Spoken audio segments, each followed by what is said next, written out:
Good morning, Friday Focus, and I'm live again this week. Hooray! How is everybody doing? Well, it's Friday again. I'm quite pleased it's Friday. Actually, I've had an exhausting week, mostly with work, but also with a small puppy who has been chewing up her bed rather a lot, and various other things, and being quite annoying. I've also been feeling not particularly great actually this week. Nothing major, nothing serious, just a bit bleh, basically. And I've been working on my content for the next month, mostly just to sort of be a little bit more organised. And also there's an awful lot of really exciting things coming up. I'm just about to sign up to the Accountants Big Boot Camp in March, the launch of my new course, which is going to be at the beginning of March. It's going to be a challenge just before it. It's all sort of coming together.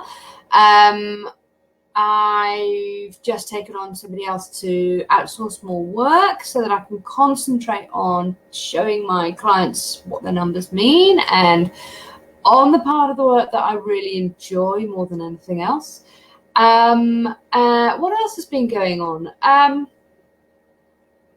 I think that's about it actually, but it's quite enough at the moment.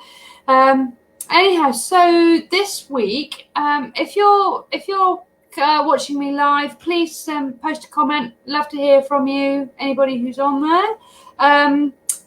So today we're going to be talking about my debt journey from France. I lived in France from 1990 for about 4 years in the Dordogne with my ex-husband. We had to move out there reasonably quickly in the fact that he lost his job here. We were just at the beginning of the recession. And things were going a little bit badly. We were already in negative equity on our house that we owned. And he couldn't find another job. He was an estate agent. And so we moved to France to run a property management company. This is me really bearing all okay today.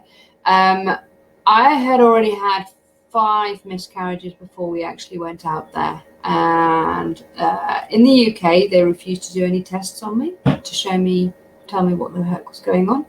As soon as we got out to France, I could start having tests. So we were finding out about why I couldn't keep a pregnancy. And at the same time, we were setting up this business as a property management company for holiday homes. It was going really well, really well. He was doing all of the swimming pool and the garden work. I was doing the housework and doing all the cleaning with a team of people. We were changing all the linen, and we were working for some seriously high-end houses. I mean, stunning houses, most beautiful houses. And it was going really, really well. And it was tough. During the summer, it was incredibly hard work. Because obviously we were out at day, night, all sorts of times. It was all quite difficult. Winter, it was a little bit more lean, obviously being a seasonal business. But we managed, and I ran all the accounts and everything else. I didn't have any training at this point. I ran all the accounts and I sorted out all the clients and all the rest of it. Did all the, well, it wasn't social media because we didn't have social media in France in those days. In fact, we didn't have social media at all in those days, did we? And everything was going really, really well. And then I got pregnant with my first son.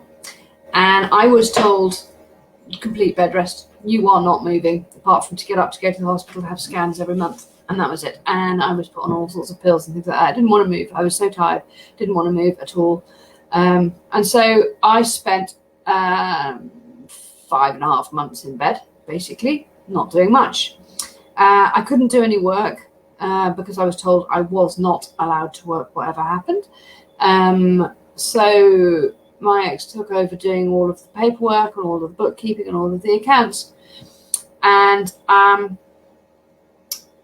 there's no blame here at all. But things went haywire, basically. I was concentrating on my pregnancy, and when my son was born, I was concentrating on him completely and not on the business.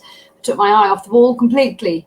and I let somebody else run it. And consequently, I found out about nearly a year after he was born that actually we were in quite serious debt. Not only that he'd been doing some things that he shouldn't have been doing to run the business, basically. And so I flew back to the UK to get a job because we couldn't find any jobs in France at that point. And so sorry. Oh my Lord. And sorry about that. We couldn't find any jobs in the UK, so I flew back to the UK with my, at that point, 4-month-old son, and found a job working in an estate agent on the rental side in Swindon for Allen and Harris. And it was starting in about 3 months' time, so I came back and we eventually sold the house in France to a loss, etc., etc., etc. Massive debt. And what it did to me was it scared the living daylights out of me. I hated it. I was so scared that we were going to lose everything. And we did lose most things. In fact, we were almost at rock bottom. We came back to England only because I was able to work and because I was able to find somebody to look after our son. Were we able to survive, basically. And I decided at that point that I would never, ever, ever have any debts again. And this is why I started my business. Initially, when my ex-husband and I split up, I had 2 boys to look after at that point who were 2 and 4. And I went to my local college and I said to them, I need to do something. I'm working full-time as a manager in a shop in my local town, and I need to do something that means that I can be around for my boys, but I can also earn them enough money to be able to help them, to be able to set them up, to be able to educate them as much as possible. And at this point, my eldest, was just going to school, and obviously my youngest was being looked after at home. And they said, "Do you like maths?" And I said, "Yeah, quite. I did okay in my O level. That's what we had in those days. I got a B, so yeah, I did quite like maths. Not that much, but I don't like algebra and stuff like that, but I like maths." So they said, "Well, we've got something here for you. This could be really good. How about being an accountant?" And I just looked and went, "What? Are you serious? An accountant? Accountant's really boring. I don't want to do something like that. I want to do something that's fun and exciting and earns me lots of money and all the rest of it." And they said, "Just have a look at this brochure and see what you think." So I looked at it, and long story short, 5 years later, actually, I was fully qualified. And I could start working for other people. So I went to an accountant in my local town, and I worked for them for, I think it was about 9 months, nearly a year. And during that time, I obviously I got the experience that I needed to be able to run my own business. But I also did a lot of other courses as well, so that I was starting to take on clients and things like that.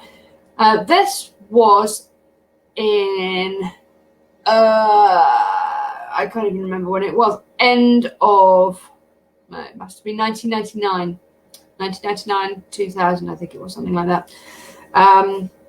So I became a fully fledged accountant.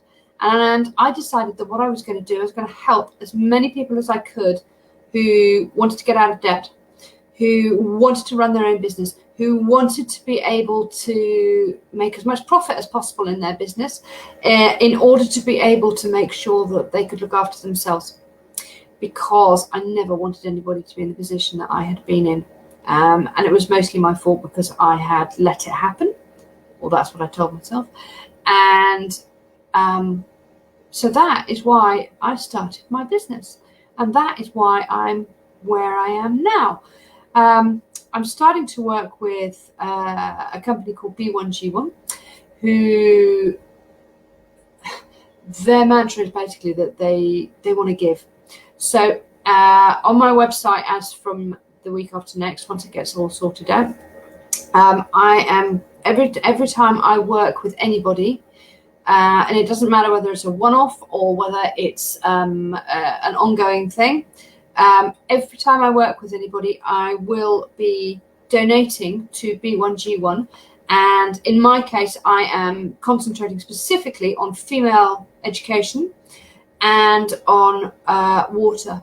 So a certain amount of money will be donated to B1G1 in order for them to then pass it on to either plant a tree or to in order to help the water, help the rain work, and so therefore creating more natural water, or actually helping a young girl start her education wherever it happens to be in the world. Where I'm concentrating mostly on is Africa and India, but with B1G1 you can actually you can make a decision as to which of the causes that you want to donate to, and this is hugely important to me because education to me is absolutely key. If we can educate as many people as possible, I want to go into schools, I want to show them how to run a business, I want to show them how to make more profit, I want to show them how to be able to look after their money, especially girls. And it sounds really sexist, and I'm sorry if there are any guys on here, but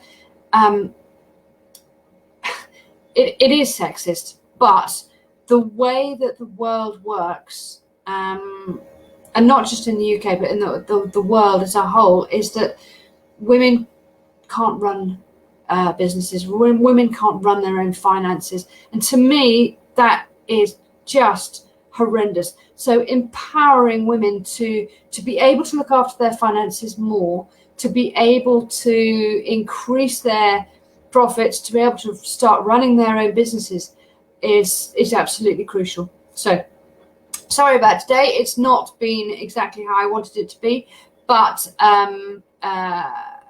any comments would be hugely appreciated. I love you guys. Thank you so much. Have a lovely weekend. Bye.